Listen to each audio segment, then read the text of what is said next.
الوقار علماء ذویل احترام سادات مشائخ حاضرین اہل سنت و جماعت، السلام علیکم ورحمۃ اللہ وبرکاتہ۔ الحمد للہ الحمد للہ الحنان المنان الذي خلق الانسان وعلمه البيان، والصلاة والسلام على رسوله سید الانس والجان وعلى آله وأصحابه ذوي الخير والإحسان، أما بعد فأعوذ بالله من الشيطان الرجيم، بسم الله الرحمن الرحيم، إن ينصركم الله فلا غالب لكم وإن يخذلكم فمن ذا الذي ينصركم من بعده وعلى الله فليتوكل المؤمنون، صدق الله مولانا العظيم۔ بارگاہ رسالت معاذ صلی اللہ تعالی علیہ وسلم نے درود پاک کا ہدیہ پیش کیا۔ اللہم صل علی سیدنا محمد وعلی آلہ واصحابہ وبارک وسلم وعلی آلہ واصحابہ وبارک وسلم صلاۃ دائمۃ سرمدا ابدا۔ عزیزان گرامی وقار، رات کافی ہو چکی اور مجمع میں جتنا جوش بھرنا تھا مداح رسول احمد علی صاحب نے بھی بھر دیا، اور پھر میں اسٹیجوں پر دیکھتا ہوں کہ ہماری امت کے دبلے پتلے کفیل کا جب یہ حال ہے تو موٹے تازے جلیل کا کیا ہو۔ آواز یہی ہوتی ہے کہ امت کو بیدار کرنے کی، اور دنیا خوفزدہ انہیں آوازوں سے ہے۔ اس کے علاوہ ہمارے پاس بچا کیا ہے؟ ہمارے پاس کیا ہے؟ اور جس چیز سے لوگ خائف ہیں، ڈرے ہوئے ہیں، ہمارا جبہ، ہمارا امامہ، یہ ساری چیزیں نہیں ہیں۔ انہیں پتہ ہے کوئی ایک چیز اندر سے نکلتی ہے جو انقلاب لاتی ہے۔ جلسے جلوس اور یہ پروگراموں سے میں کافی اپنے آپ کو روکتا رہا، اور ابھی بھی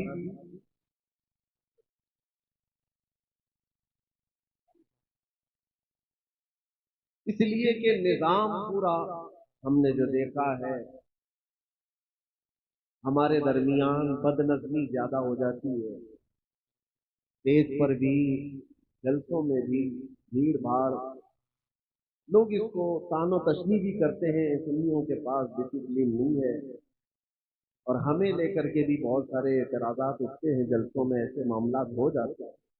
میرے عزیز، ہم بچ رہے تھے، لیکن روزانہ لوگوں کی اتنی زیادہ مانگ کہ ہر جگہ پر لوگ چاہتے ہیں کہ جلسہ ہو جائے، پروگرام ہو جائے۔ بیٹھ کر کے پھر میں نے سوچا کہ آج کیسا تیسا ہی صحیح، جس انداز سے بھی مسلمان جمع ہو جاتے ہیں، یہ شوکت اسلام کا اظہار تو ہوتا ہے، اور اس لیے بھی اب آنا ہم نے ضروری محسوس کر لیا کہ ہندوستان میں اب چھوٹے دجال پیدا ہو گئے ہیں، اور وہ اگر بھیڑ جمع کر پد یاترا کر کے لوگوں کو بھڑکائیں اور یوں کہیں کہ آپ کو دلی بلاسٹ کے بعد آپ نے دیکھا ہوگا لوگوں میں بھڑکانے کی کوشش کی جا رہی ہے کہ بم سے اڑانے والے لوگوں کا بھارت چاہیے یا رکشا کرنے والوں کا بھارت چاہیے، نشانہ مسلمانوں کی طرف، وہ کوئی اور ہوں گے اڑانے والے، ہمارا ان سے تعلق نہیں ہے۔ لیکن ہم بھی آپ سے یہ کہتے ہیں، ہاں ہم بھی جواب میں کہتے ہیں، ہمیں بھارت کون سا چاہیے؟ گولی مارنے والے گوڈسے کا نہیں چاہیے، ہر دل میں محبت پیدا کرنے والے غریب نواز کا، امن کے پیغام ہر علاقے میں پھیلانے والے اس غریب نواز کو تم نے پڑھا ہی نہیں ہے۔ آج لوگوں میں نفرت کا بازار گرم ہو چکا ہے، اور اس لیے بھی ہم آپ کے سامنے حاضر ہو جاتے ہیں کہ آپ ڈرو مت. دیکھیں ایک بات میں آپ کو بتاتا ہوں، ہر دن ہمارے لیے سب خوشحالی کے نہیں ہوتے، آزمائش کے بھی وقت آتے ہیں.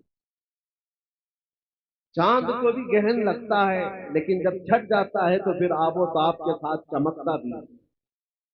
امت مصطفیٰ صلی اللہ تعالی علیہ وسلم ہمیشہ سے امتحانات اور آزمائش کے اس دور سے گزرتی گئی ہے، اور ثابت قدمی کا یہ امتحان ہوتا ہے. آج پوری دنیا ہماری طرف جھپٹ پڑنے کی نظر سے دیکھ رہی ہے. ابھی جیسے کبیر صاحب کہہ رہے تھے، نہ میں اسلام چھوڑوں گا نہ ہندوستان چھوڑوں گا.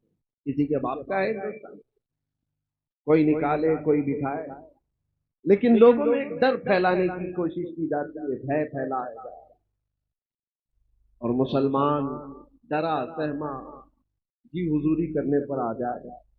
یاد رکھو میرے عزیزو، یہ طوفان تمہارے ایمان کا امتحان لے رہا ہے.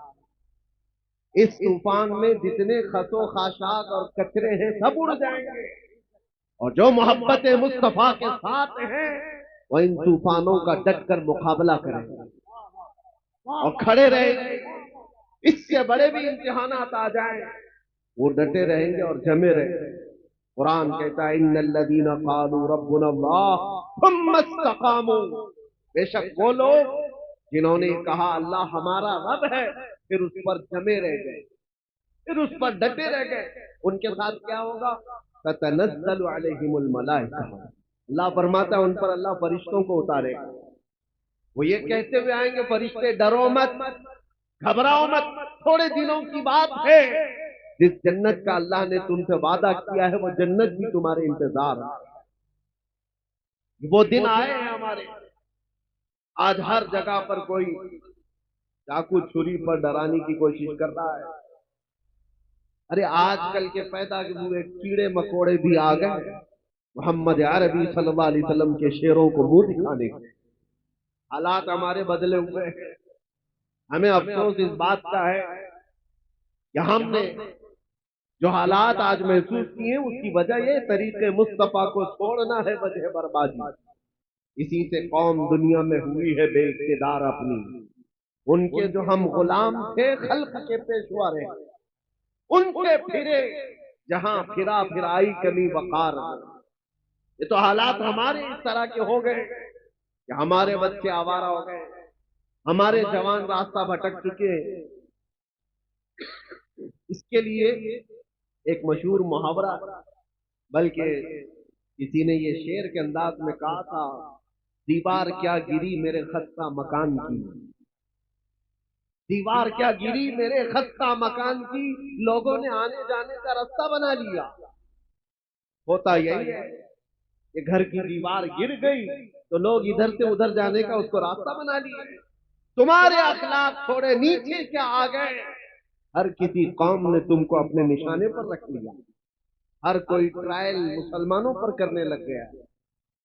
جس کو بھی آج لوگوں میں ایک بات آپ کو میں بتاؤں، کہیں چھپا ہوا بھی کوئی کیڑا مکوڑا ہوگا، اسے مشہور ہونا ہے تو مسلمانوں پر بھونک کر مشہور ہونا چاہتا ہے، اسلام پر بول کر کے وہ باہر آنا چاہتا ہے، ہیرو بننا چاہتا ہے. ہیرو بننے کی یہ جو ہوڑ لگی ہوئی ہے، حیرت کی بات ہے تمہیں اس طرح کی سستی شہرت میں بھی ہم ہی یاد آتے ہیں، وہاں پر بھی ہماری ضرورت ہوتی ہے.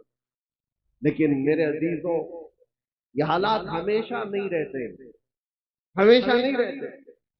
مصیبتوں کے وقت سیدنا بلال حبشی رضی اللہ تعالی، حضرت خباب ابن الارت، یہ وہ صحابہ ہیں جنہوں نے حضرت خباب کو جان جن کی جا چکی ہے، حضرت خبیب ابن عدی جن کو کفار و مشرکین نے ختم کر دیا ہے.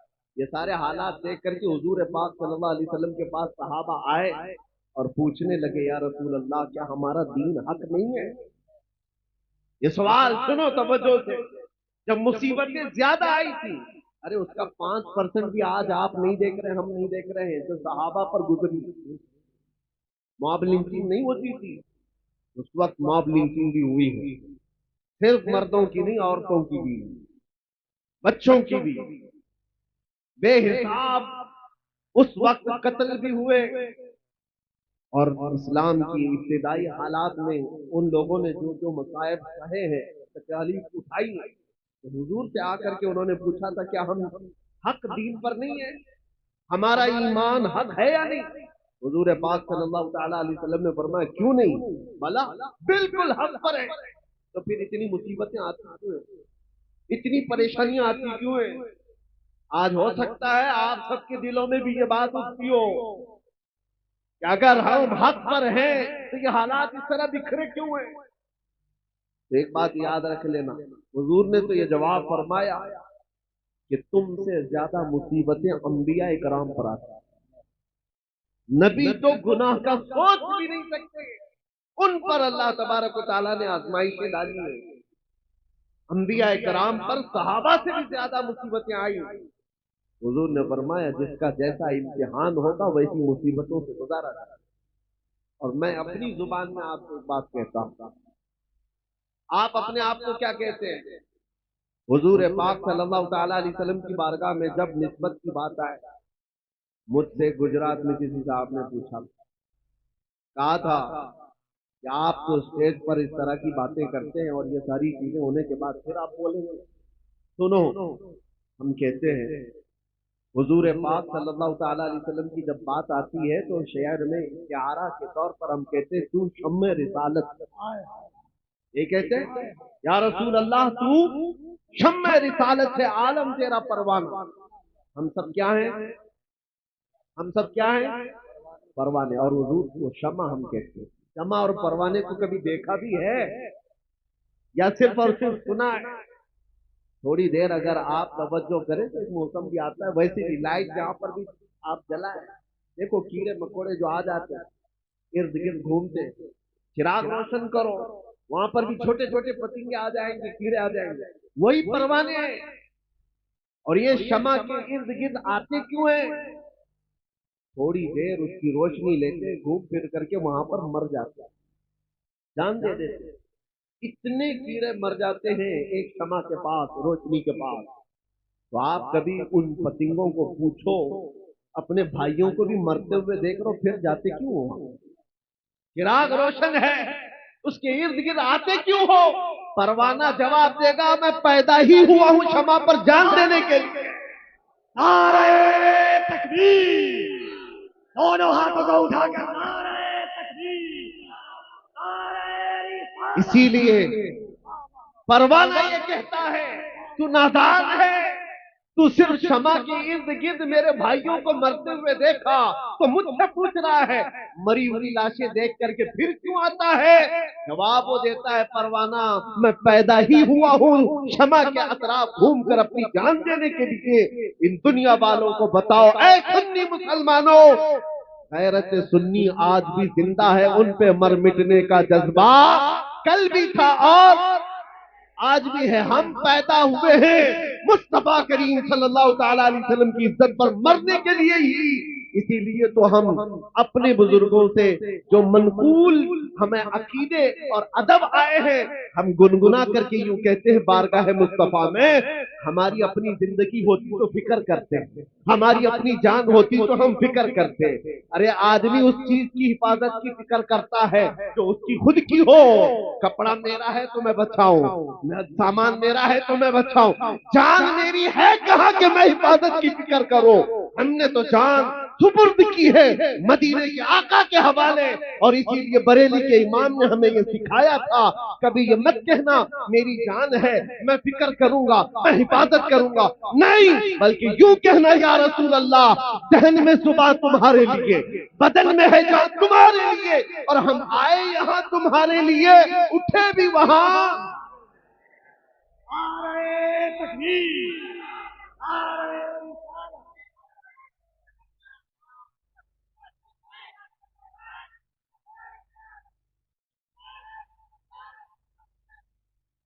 آپ توجہ کریں، ہم آئے یہاں تمہارے لیے اور اٹھے بھی وہاں۔ ارے وہ پرواہ کرے جسے مرنے کا ڈر ہو۔ اور دوسری بات یہ بھی میں بتاؤں، آپ کو ڈر کس چیز کا بٹھایا جا رہا ہے؟ کس چیز سے خوف زدہ ہو؟ بھاگتے کس چیز سے ہو؟ سب سے لاسٹ اس دنیا میں کچھ ہونے والا ہے تو موت ہے۔ سب سے آخری چیز کیا ہونے والی ہے؟ اس کے بعد کیا ہے؟ سزائیں جتنی بھی ہیں سب سے ہائیسٹ سزا موت ہے۔ اور موت اس کے لیے ڈراؤنا سپنا ہے جس کو جلنا ہے جلنا ہے جلنا ہے۔ اور مومن کے لیے ڈراؤنا سپنا نہیں، یہ تحفہ ہے۔ ادھر آنکھ بند ہوئی ادھر دیدار مصطفیٰ،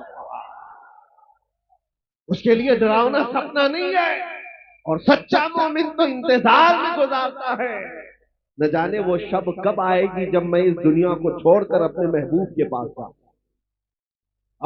میرے عزیزوں، ہم وہ لوگ نہیں ہیں۔ اسی لیے اقبال نے کہا تھا، انگریزوں نے پرکھ کر کے دیکھا تھا تمہاری طبیعت کو، اور اس کے بعد یہ جملہ کہا تھا، یہ فاقہ کش موت سے ڈرتا نہیں ذرا، یہ فاقہ کش موت سے ڈرتا نہیں ذرا۔ حقیقت ہے یہ، انگریزوں نے جو کہا تھا یہ بھوکے رہتے پیاسے رہتے، فاقہ کش کس کو کہتے ہیں؟ مہینوں سے ان کے گھر میں روٹی نہیں آتی، کپڑے کے محتاج ہے، گھر کی چھت نہیں ہے، لیکن موت سے ڈرتا نہیں ہے۔ کون سی چیز ہے جو اسے نڈر بنا کر رکھی ہوئی؟ کون سی چیز ہے جو اسے بے خوف بنا کر رکھی ہے؟ انگریز کہتا ہے روح محمدی اس کے بدن سے نکالتا، روح محمدی۔ ساری دنیا اسی کے چکر میں ہے کہ وہ روح محمدی جو ان کے پاس ہے اسے نکالتا۔ آخر حد تک میرے عزیزوں، دنیا جس چیز کی کوشش کرتی رہے گی وہ یہی ہے۔ آپ کو کیا لگتا ہے وہ تمہارے روٹی کپڑا لتا جگہ مکان اس کے دشمن ہے؟ نہیں، اعلیٰ حضرت فرماتے ہیں کہ تمہاری جو دشمنی ہے، تمہارے سلسلے میں شیطان جس چیز سے پریشان ہے وہ کیا ہے؟ آنکھ سے کاجل صاف چرانا، یا وہ چور بلا کے تیری گٹھری تاکی ہے اور تو نے نیند نکالی ہے۔ تمہاری گٹھری ہی دیکھی گئی ہے۔ چور جو ہے نا دیکھتا ہے مجمع میں کس کے پاس ہے مال، اور اسی کی جیب پر نظر رکھتا ہے، اور ہر ایک کو دیکھتا بھی نہیں۔ اسی لیے میرے عزیزوں، آپ کے اوپر نظر اس لیے ہے شیطان کی کہ گٹھری میں موٹا مال دکھ رہا ہے، بڑا مال اس کو دکھتا ہے، اسی لیے ساری کی ساری طاقت سنیوں پر لگائی جاتی ہے۔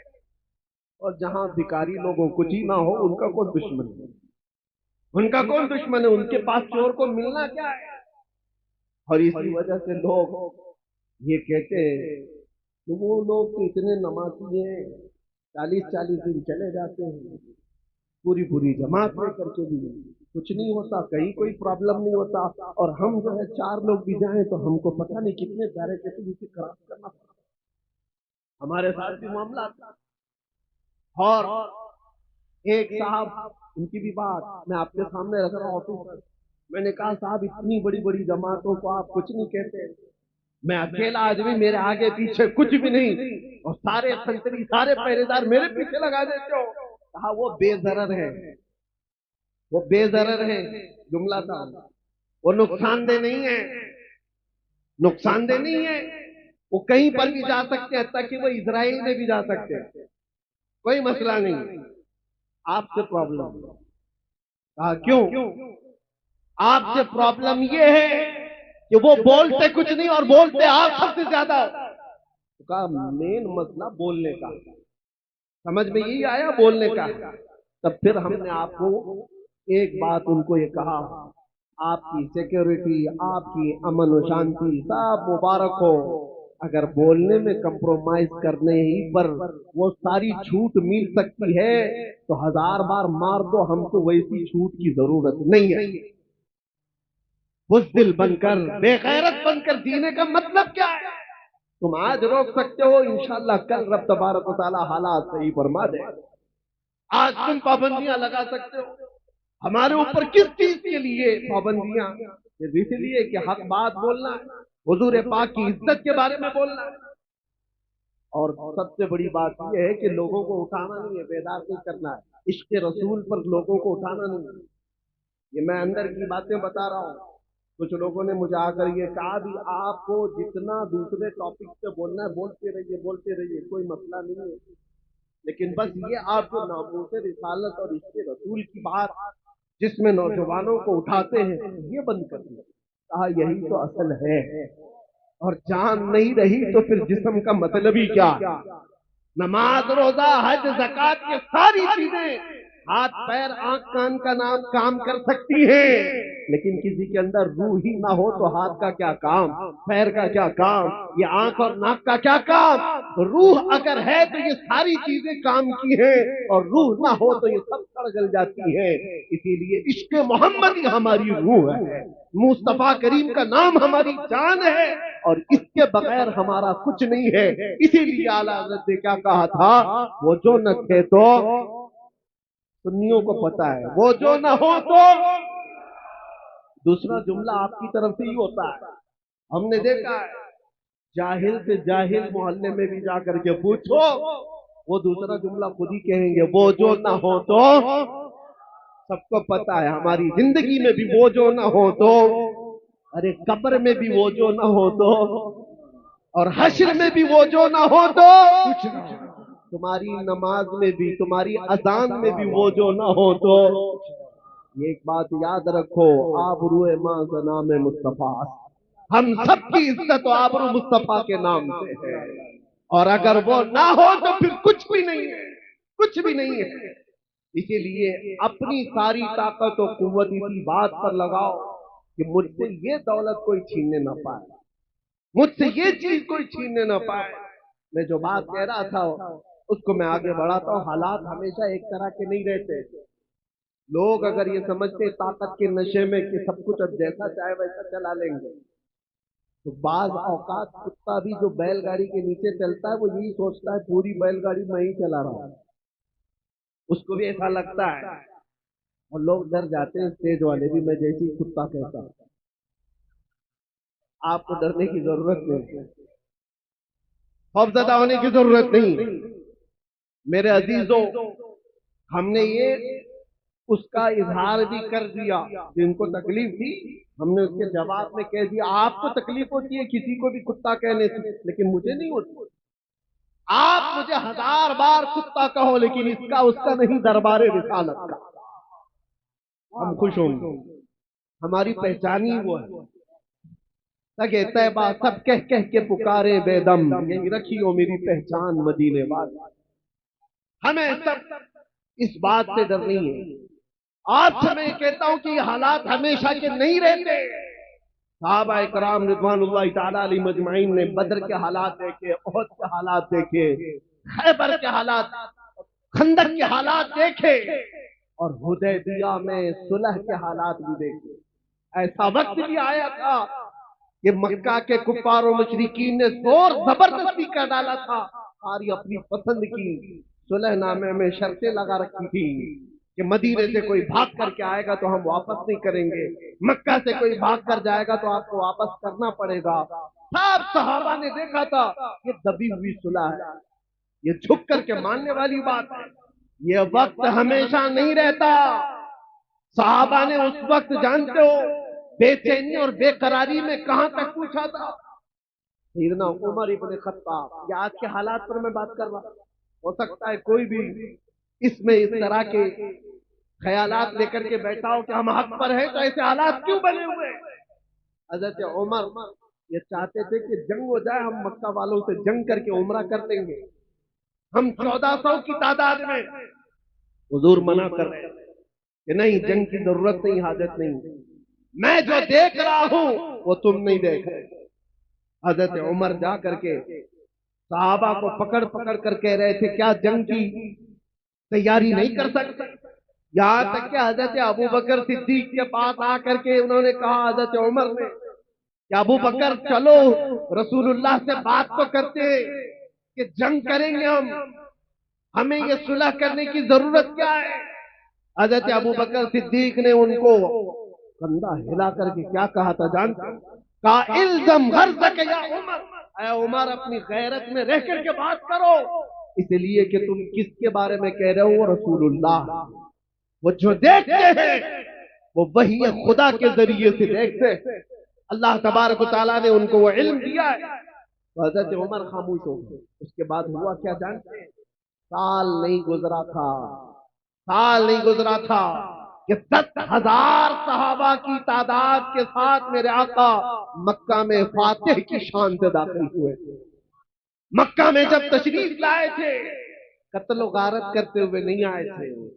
طاقت کا نشہ جس کو آج چڑھتا ہے نا، وہ لوگ کیا کہتے ہیں کہ آج ہمارا پاور ہے، جو کچھ چاہے جس کو چاہے جیسے چاہے مار دیں، ختم کریں. رسول اللہ صلی اللہ تعالی علیہ وسلم کا مزاج تو دیکھو. تقریباً جن کو صحابہ کو 20 سال تک جنہوں نے تکلیفیں دی ہیں، وہ مکہ میں دشمن موجود تھے، پکڑ کے ان کو مار سکتے تھے. حضور پاک جب مکہ میں تشریف لائے، صحابہ سب ساتھ میں اعلان ہو رہا تھا. صحابہ کہہ رہے تھے الیوم یوم الملحمہ، آج تو گوشت کے چھترے اڑانے کا دن ہے، دشمنوں کو پکڑ کے مارے. نبی آخر الزمان صلی اللہ تعالی علیہ وسلم نے کیا فرمایا؟ نہیں، الیوم یوم الرحمہ، آج کا دن رحم کرنے والا ہے، معاف کیے جائیں گے سب. مکہ کے ان پرانے دشمنوں کو رسول اللہ صلی اللہ علیہ وسلم نے معاف کر دیا. طاقت جب کسی کے پاس آئے تو رسول اللہ کو دیکھے. میرے آقا صلی اللہ علیہ وسلم کا مزاج کیا ہے؟ کمزوروں کو یا مغلوب لوگوں کو پکڑ کر کے مارا نہیں ہے، انہیں معاف کیا ہے. نبی پاک صلی اللہ تعالی علیہ وسلم نے انہیں آزاد کیا. یہ بھی نہیں کہ جو کہتے ہیں کہ تلوار کی نوک پر اسلام پھیلایا جا رہا، تلوار کی نوک پر پھیلایا جاتا تو میرے عزیزوں کچھ بھی باقی نہیں رہتا. تلواریں بہت سالوں تک لوگوں کے پاس رہی، اسلام تلوار کی نوک پر نہیں پھیلایا گیا. جس کو ایسا لگتا ہو، جس کے پاس ایسی تاریخ آئی ہو، وہ جھوٹی تاریخ ہو سکتی ہے. سچائی یہ ہے کہ اللہ کے حبیب صلی اللہ تعالی علیہ وسلم کے ان عظیم اخلاق کو دیکھ کر صحابہ دامن اسلام سے وابستہ ہوئے، اور دنیا ایک بڑی جماعت کے ساتھ اسلام کو اپنا رہی تھی اور آج بھی اپناتی ہے. آج بتاؤ جو نئے یورپ امریکہ میں داخل اسلام ہو رہے ہیں، ان کو کون تلوار کی نوک پر بلاتا ہے؟ ان کو کون گردن پر تلوار رکھتا ہے؟ پڑھو اسلام کی سچائیوں کو تو سمجھ میں آئے. لیکن میرے عزیزو، آپ سے یہ بات عرض کرنا ہے مجھے کہ حالات ہمیشہ ایک طرح کے نہیں ہوتے. آج تمہارا امتحان ہے، آج تمہاری آزمائش کا وقت ہے، اور اسی آزمائش اور اسی امتحان کے وقت کے لیے ہی میں نے کہا تھا کچھ دیر کی خاموشی ہے. اسی کے لیے تو کہا تھا.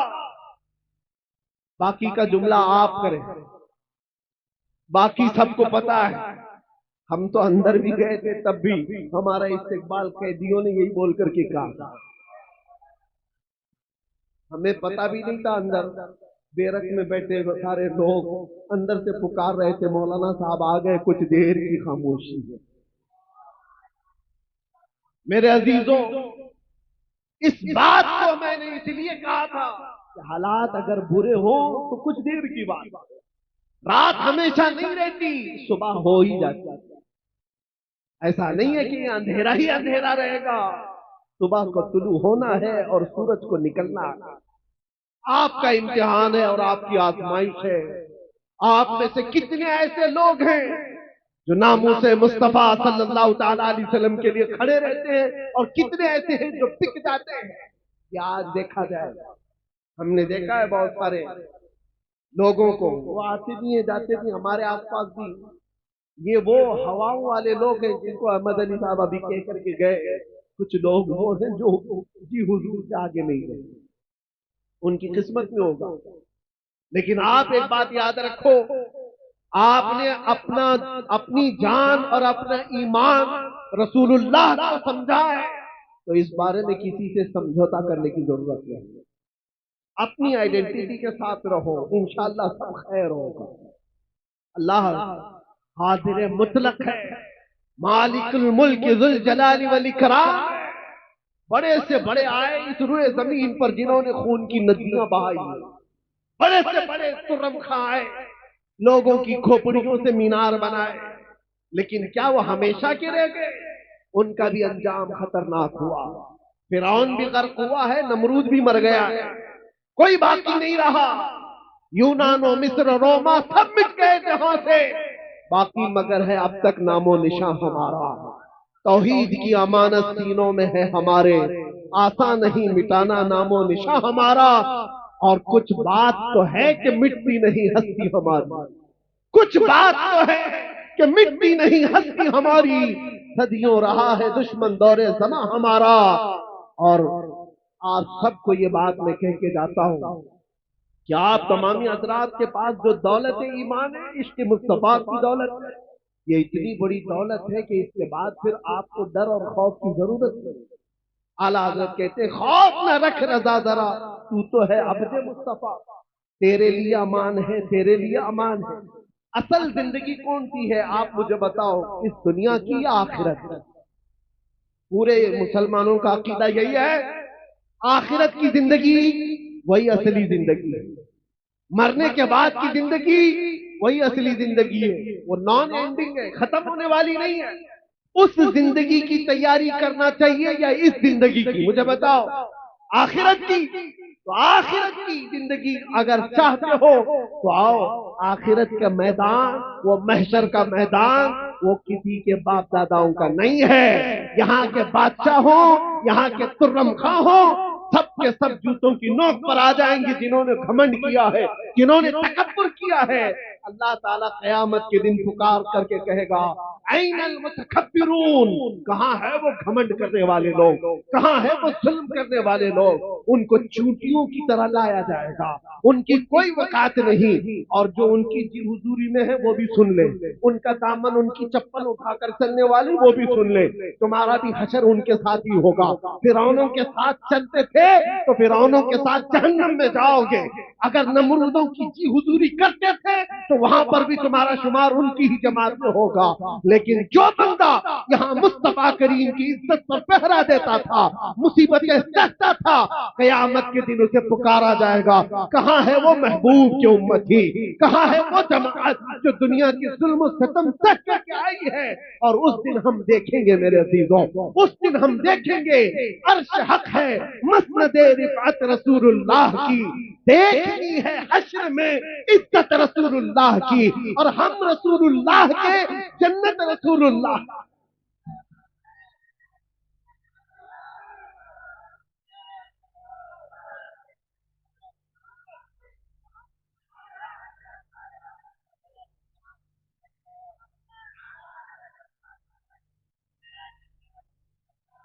میں یہ نہیں کہتا کہ یہاں کچھ بھی نہیں ہوگا، اللہ تبارک و تعالیٰ اگر یہاں مدد فرمائے تو پھر تم پر کوئی غالب بھی نہیں آئے گا۔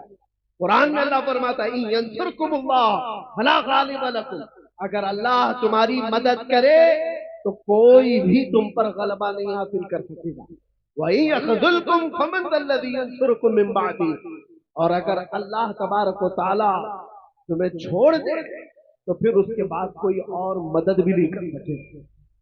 یہاں کی بات یہ ہے، مایوس نہ ہو، گھبراؤ مت، اللہ تعالیٰ نے جو وعدہ فرمایا وہ برحق ہے۔ اگر تم آخرت کے لیے جیتے ہو تو پھر تمہاری زندگی کامیاب ہے، ڈرو مت، تھوڑی مصیبتیں سہ کر کے یہاں سے نکلنا ہی، آج یا کل ہم رکھتے سفر باندھ لیں گے۔ کچھ وہ لوگ ہیں جو پچھلے سال تمہارے ساتھ تھے وہ آج جا چکے، ہو سکتا ہے ہم میں سے جو آج بیٹھے ہیں اگلے سال وہ نہ رہے، اگلی صبح بھی نہ رہے، کسی کا بھروسہ نہیں، ہم سب مسافر ہیں، چل رہے ہیں اور نکل جائیں گے۔ اگر آخرت کی زندگی ہمیشہ کی سمجھتے ہو، آخرت کا تصور تمہارے دل و دماغ پر حاوی ہے، تو پھر یہاں کی ان تمام چیزوں پر نظر مت رکھو کہ کیا جا رہا ہے یہاں پر، بس اپنا ایمان بچا کر کے رکھو، اور عزت تو اس دن دیکھنی ہے۔ فقط اتنا سبب ہے ان عقاد بزم محشر کا۔ اور آپ کو میں بتاؤں، ایک صحابی ہے حضرت انس رضی اللہ تعالیٰ، سب کے لیے ہے یہ حدیث، وہ کہتے ہیں ایک ایسی حدیث ہے جس کو سننے کے بعد مجھے زندگی میں سب سے زیادہ خوشی حاصل ہوئی۔ حضرت انس کہتے ہیں کون سی ہے؟ حضور پاک صلی اللہ تعالیٰ علیہ وسلم سے حضرت انس نے پوچھا یا رسول اللہ صلی اللہ تعالیٰ علیہ وسلم قیامت کا حال کیا ہوگا؟ حضور نے فرمایا المرء مع من احب، حضور فرماتے ہیں اے انس، دنیا میں جو جس کے ساتھ محبت کرتا تھا قیامت کے دن بھی وہ اسی کے ساتھ اٹھایا جائے گا۔ اے لوگوں، کسی لیلا کے مجنوں بننے کی ضرورت نہیں. ہاں، یہ جھوٹے عاشق ہیں، یہ جھوٹے عاشق ہیں جو ہمارے پاس کتنے قصے ہیں ایسے. یہ نوجوان یہ سمجھتے ہیں عشق محبت وغیرہ یہ ساری چیزیں لڑکے لڑکی کی ہیں، بس کافی ہیں، اسی میں اپنی زندگی گزار دیں گے. چپ ہے، اللہ نے ویسے بھی جوڑے لکھے ہیں، سب کے حصے میں آ ہی جائے گی انشاءاللہ. لیکن اس کے لیے یہ جو مجازی عشق کا ڈھونگ ہے، ارے تیرے چاند لے کے آؤں گا، تارے لے کے آؤں گا، آسمانوں سے وہ توڑ لاؤں گا. محبوبہ کو بولتا رہا، کتنی محبوبائیں شادی کے بعد ہم سے آ کر شکایت کرتی ہیں اب تو راشن آٹا دال بھی نہیں لاتا. یہ تو تارے لانے والا تھا، یہ تو چاند لانے والا تھا. یہ مجازی عشق کے دعوے ہیں، فضول ہیں، کچھ نہیں ہوتے. ہاں، حقیقی عشق وہ ہے. تم نے ایک بار میرے مصطفیٰ سے کہا یا رسول اللہ، لبیک یا رسول اللہ کہا. وہ رسول پاک صلی اللہ تعالیٰ علیہ وسلم اتنے غیرت مند ہیں کہ دنیا میں بھی تنہا ہونے نہیں دیتے، قبر میں بھی تنہا ہونے نہیں دیتے، اور حشر میں بھی حال یہ ہے. میرے آقا فرماتے ہیں ایک کندھے پر میری چادر ہوگی، وہ گر رہی ہوگی، میں اس کو ایک ہاتھ سے سنبھال رہا ہوں گا اور دوسرے ہاتھ سے میرے اس عاشق امتی کو پکڑ کر جنت میں لے جا رہا ہوں. جو نہ بھولا ہم غریبوں کو رضا، یاد اس کی اپنی عادت کی. ارے غیر نتھو کھیرے کا ذکر کرنے کی ضرورت ہی نہیں. ہم رسول اللہ کے، جنت رسول اللہ کی، اور دیکھنی ہے حشر میں. اس دن کا انتظار کرو میرے عزیزوں. کیا منظر ہے، وہ کیا ماحول ہے. آپ نے سنا بھی ہوگا حدیثوں میں اور علماء سے بیان میں سنتے ہوں گے. یہ امت، یہ مخلوق آدم علیہ السلام کے پاس جاتی ہے اپنی سفارش کے لیے. آدم علیہ السلام بھیجتے ہیں نوح علیہ السلام کے پاس، اذهبوا الى غیری، میرے علاوہ کسی اور کے پاس جاؤ. نوح علیہ السلام دوسرے نبی کے پاس بھیج رہے ہیں، اے مخلوق خدا، اے انسانوں کا ہجوم، جاؤ کسی اور نبی کے پاس، آج میرے ہی لیے مسئلہ ہے. نفسی نفسی کا وہ ذکر کر رہے ہیں. یہ سنا ہے نا حدیث آپ نے، 1,24,000 کم و بیش انبیاء کرام کے پاس یہ امت، بلکہ یہ پوری انسانیت گھومتی رہی سفارش کروانے کے لیے کہ اللہ ہمارا حساب تو شروع کر دے. اللہ تعالیٰ جلال میں ہے، اللہ کا قہر اور اس کا غضب، اللہ تبارک و تعالیٰ اپنے قہر و غضب میں ہے. ساری مخلوق خدا سارے نبیوں کے پاس گھومتی رہی، پھر اخیر میں آتی کہاں پر ہے؟ یہ انسانیت جمع کہاں ہوتی ہے؟ میں یہ نہیں کہہ رہا کہ صرف مسلمان جائیں گے، یہ حدیث میں ہے آدم علیہ السلام سے لے کر قیامت تک پیدا ہونے والے تمام انسان جائیں گے، چاہے وہ کافر ہو، چاہے وہ مشرک ہو، چاہے وہ کوئی بھی ہو، سب کے سب ساتھ مل کر کے نبیوں کے پاس گھومیں گے، کیونکہ حساب ہی نہیں شروع ہوا ہے. اخیر میں آئیں گے میرے مصطفیٰ کے پاس، اور نبی آخر الزمان صلی اللہ تعالیٰ علیہ وسلم کو سارے لوگ مل کر کے کہتے ہیں آپ حبیب اللہ ہیں، آپ اللہ کے محبوب ہیں، ہماری سفارش کر دیجیے. اللہ کے نبی نے وہ نہیں کہا جو دوسرے نبیوں نے کہا، میرے علاوہ دوسرے نبیوں کے پاس جاؤ، بلکہ آخری رسول نے یہ کہا انا لہا، میں اسی کے لیے تو انتظار کر رہا تھا، میں اسی کے لیے ہوں آج تمہاری شفاعت کے لیے. میرے آقا صلی اللہ تعالیٰ علیہ وسلم سجدے میں گر کر کے اللہ کی حمد بیان کریں. رب تعالیٰ فرماتا ہے اے محبوب اپنا سر اٹھاؤ، جس کی سفارش کرو گے قبول کی جائے گی. میں آپ سے پوچھتا ہوں، توجہ، میں آپ سے پوچھتا ہوں کہ یہ سارا منظر آپ کو بھی پتا ہے، یہ سارے لوگ کہاں جائیں گے؟ آدم علیہ السلام کے پاس، نوح علیہ السلام کے پاس، ابراہیم علیہ السلام کے پاس، اسماعیل علیہ السلام کے پاس، موسیٰ علیہ السلام، عیسیٰ علیہ السلام، سب کے پاس جائیں گے. یہ پہلے سے بتایا گیا ہے، بار بار سنایا گیا ہے. تو پھر مرنے کے بعد قیامت کے دن ڈائریکٹ رسول اللہ کے پاس کیوں نہیں چلے گئے؟ سب کو معلوم ہے، سن بھی رکھا ہے، اچانک ہونے والی چیز تھوڑی نہ ہے، بچپن سے سنتے آ رہے اس حدیث کو. اس دن یہ سارے لوگ جو سنے ہوئے ہیں مسلمان، یہ بھی ڈائریکٹ رسول اللہ کے پاس کیوں نہیں چلے جاتے؟ سب کو پتا ہے آخر میں وہی سے ہونا ہے. یہ گھوم رہے کیوں؟